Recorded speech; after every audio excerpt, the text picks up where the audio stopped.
దేవుని ప్రశస్త నామములో మీ అందరికీ కూడా శుభములు కలుగునుగాక. ప్రతిరోజు వాగ్దానం ద్వారా మీరు ఎంతగానో బలపరచబడుతున్నందుకు దేవునికి మహిమ కలుగునుగాక. ప్రతిరోజు ఉదయం 6 గంటలకు లైవ్ ఆరాధన వస్తుంది. తప్పకుండా ప్రార్థనలో ఏకీభవించండి. అలాగే మీ ప్రార్థన అవసరతను తెలియచేయండి. వాటన్నిటి గురించి ప్రార్థన చేద్దాము. దేవుడు మిమ్మలను మీ కుటుంబాలను దీవించునుగాక.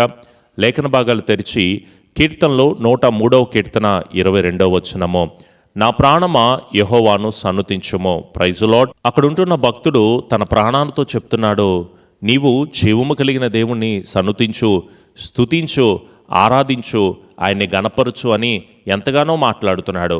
మరి వాక్యాన్ని వింటున్న మీరు మీ ప్రాణముతో తిను, తాగు, సుఖించు, నీ ఇష్టం వచ్చిన చోటకు వెళ్ళు, ఇష్టం వచ్చింది చేయి, కొనుక్కో, అమ్ముకో, లేకపోతే వాళ్ళని చూసి వీళ్ళని చూసి అసూయతో, డంబముతో, అవివేకముతో, గర్వముతో, అహంభావంతో, యాటిట్యూడ్లతో, ఈగోలతో ఉంటున్నారేమో. ఒక్కసారి పరిశీలన చేసుకోండి. అసలు నీ ప్రాణంతో నువ్వేం చెప్పుకుంటున్నావు? దావీదు అంటాడు 34వ కీర్తనలో, నేను ఎల్లప్పుడూ యెహోవాను సన్నుతిస్తాను, నిత్యము ఆయన కీర్తి నా నోటను ఉంటుంది అంటాడు. అంటే దేవుణ్ణి గణపరిచే బిడ్డలు, దేవుణ్ణి స్తుతించే బిడ్డలు, దేవుణ్ణి ఆరాధన చేసే బిడ్డలు ఈ మాట చెప్పగలుగుతారు. ఉదయం లేచిన దగ్గర నుంచి రాత్రి వరకు అసలు నువ్వేం చేస్తున్నావు? నీ ప్రాణంతో ఏం చెప్పుకుంటున్నావు? తిన్నావా, ఉన్నావా, కట్టుకున్నావా, బతుకుతున్నావా, జీవిస్తున్నావా? ఎప్పుడు దీని గురించి ఆలోచన చేస్తున్నావే తప్ప దేవుణ్ణి ఎప్పుడైనా మహిమపరుస్తున్నావా? దేవుణ్ణి సన్నుతిస్తున్నావా? దేవుణ్ణి కీర్తిస్తున్నావా? దేవుని మహిమార్థమైన ఉంటున్నావా? దేవుని గణపరిచేదానిగా, గణపరిచేవాడిగా ఉంటున్నావా? నన్ను గణపరిచిన వారిని నేను గణపరుస్తానన్నాడు. నన్ను హెచ్చించిన వారిని నేను హెచ్చిస్తానంటున్నాడు. నన్ను తృణీకరించిన వారిని నేను తృణీకరిస్తానని చెప్తున్నాడు కదా. మరి అలాంటన్నప్పుడు దేవుని గణపరిచే బిడ్డలుగా ఉంటున్నారా?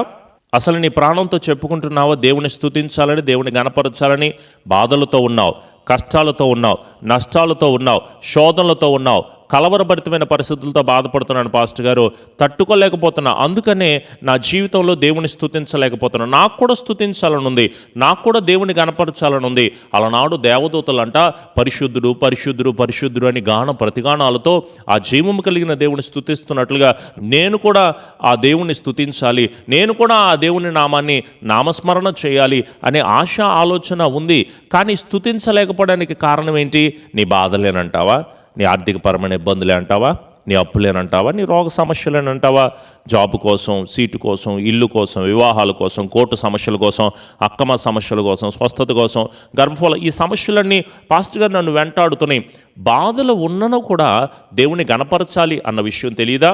శ్రమ ఉన్నా, ఇబ్బంది ఉన్నా, కలవరమున్నా, నువ్వు పడుతున్న ఏ వేదనకరమైన పరిస్థితి అయినా దేవునికి తెలియదు అనుకుంటున్నావా? మరి నీ పరిస్థితుల్లో దేవుని గణపరుస్తున్నావా? నీకున్న ఇబ్బందులో, నువ్వు అనుభవిస్తున్న బాధలో దేవుని నామాన్ని మహిమపరిచేదిగా ఉంటున్నావా? ఏదేమైనా నేను ఆయన గణపరచకుండా వదిలిపెట్టను. కష్టాలే రాని, శోధలే రాని, కలవరాలే రాని, బాధలే రాని, ఎలాంటి ఇబ్బందికరమైన పరిస్థితులు నాకు ఎదురైనా కూడా నేను ఆయనను గణపరచకుండా, ఆయన్ని ఆరాధన చేయకుండా నన్ను ఏది కూడా ఆపలేదు. పౌలు శీలను బంధించి చెరసాలలో వేసినప్పుడు వారు మనసారా స్తుతించారండి, గణపరిచారు, ఆరాధన చేశారు. స్తుతించడం ద్వారా వారి బంధకాలు ఊడిపోయినాయి కదా, వాళ్ళ సంఖ్యలు ఓడిపోయినాయి కదా, వారు శోధల నుంచి బయటపడ్డారు కదా. వాళ్ళు చేసింది ఏంటి? స్తుతించారు, గణపరిచారు, మహిమపరిచారు.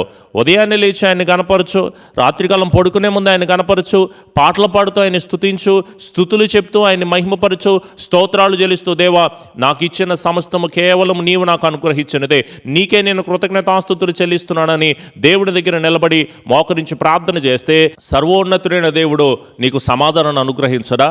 మేలు కలుగు చేసే దేవుడు నీ బ్రతుకులో ఉన్నతమైన కృపను దయచేయడా?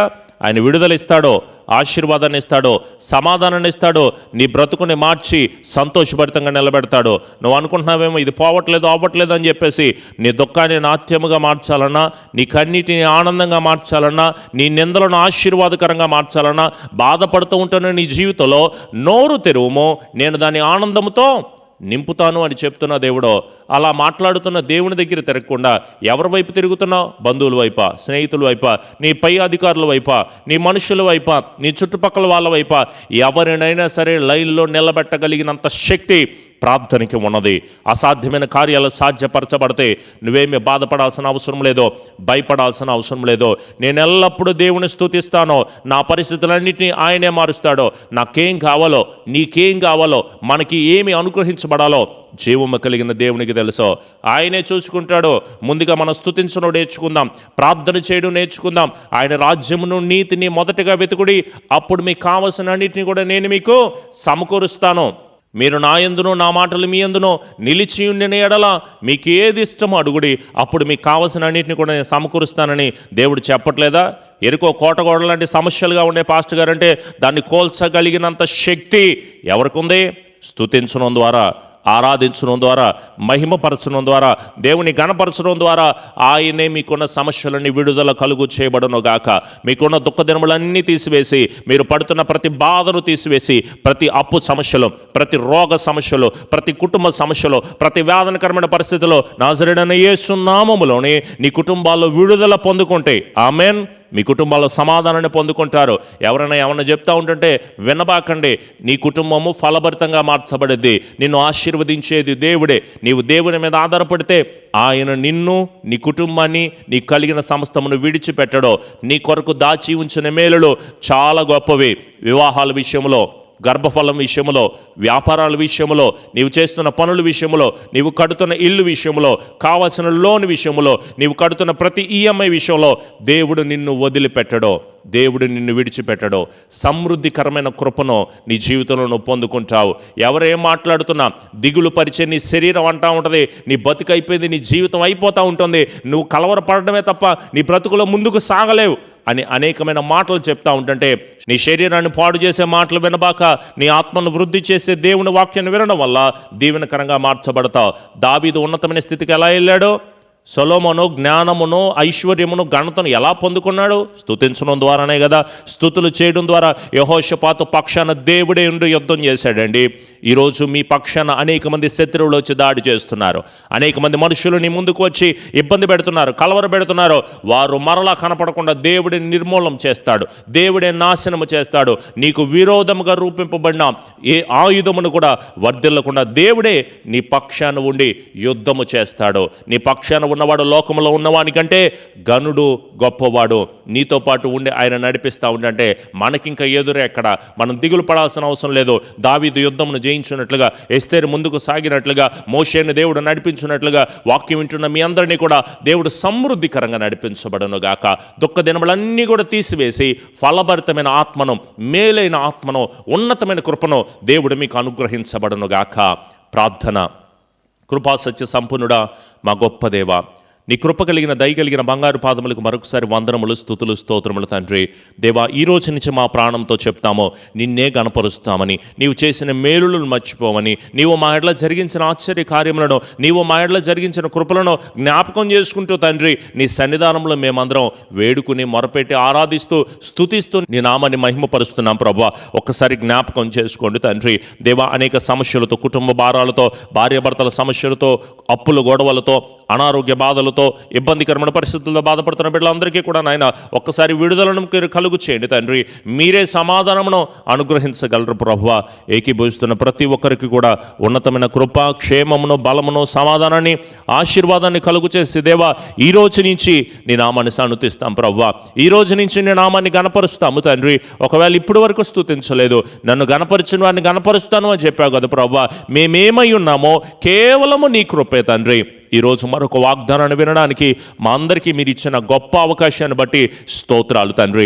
ఘనత, మహిమ, ప్రభావములు కేవలం మీకు మాత్రమే కలుగునగాక అయ్యా. మా శక్తి కాదు, మా బలము కాదు, మా ఆలోచన కాదు, మా క్రియలు కాదు, కేవలం మమ్మల్ని నడిపించి నీ వల్ల మాత్రమే సాధ్యమవుతుంది. స్థిరపరచమని, బలపరచమని, ఆదరణ కలుగు చేయమని, ఉన్నతమైన కృపను దయచేసి దీవించమని. ఒకవేళ ఈరోజు ఈ సమయంలో ఏమైనా తప్పులు చేసామేమో ప్రభా, మమ్మల్ని మన్నించండి. నీ కృప, నీ ఆశీర్వాదమును, నీ పరిచర్యలో కట్టబడుతున్న ప్రతి మందిరాన్ని, ప్రతి అవసరతను నీ నామములో ప్రభు తీర్చండి. మీ సహాయమును మీరు అనుగ్రహించండి, స్థిరపరచండి. అక్కడ సేవకులు కూడా బలాభివృద్ధిని పొందుకోవడానికి, అక్కడ కట్టబడుతున్న ప్రతి మందిరంలో కూడా ఉన్నతమైన క్షేమమును, సమాధానాన్ని, కృపను కలుగు చేసి స్థిరపరిచి ఆదరణ దయచేసి దీవించమని ఈ అనుదిన వాగ్దానం అనేక మంది విని దేవా బలపరచబడుటకు నీ సహాయమును, కృపను కలుగు చేసి స్థిరపరిచి దీవించమని యేసు నామములో అడుగుచున్నాము తండ్రి.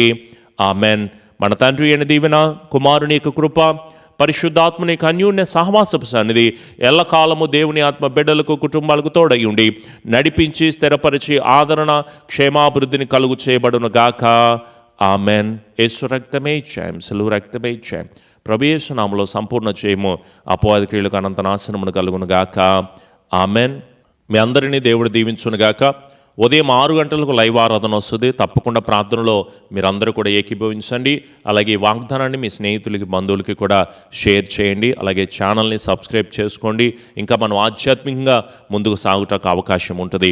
అలాగే మీ ప్రార్థన అవసరతను డిస్ప్లే మీద కనిపిస్తున్న నెంబర్కి తెలియచేయండి. ప్రభు ఆత్మ, దేవుని సహాయం మనకు, మన కుటుంబాలకు దేవుడు అనుగ్రహించబడును గాక. Amen. God bless you all.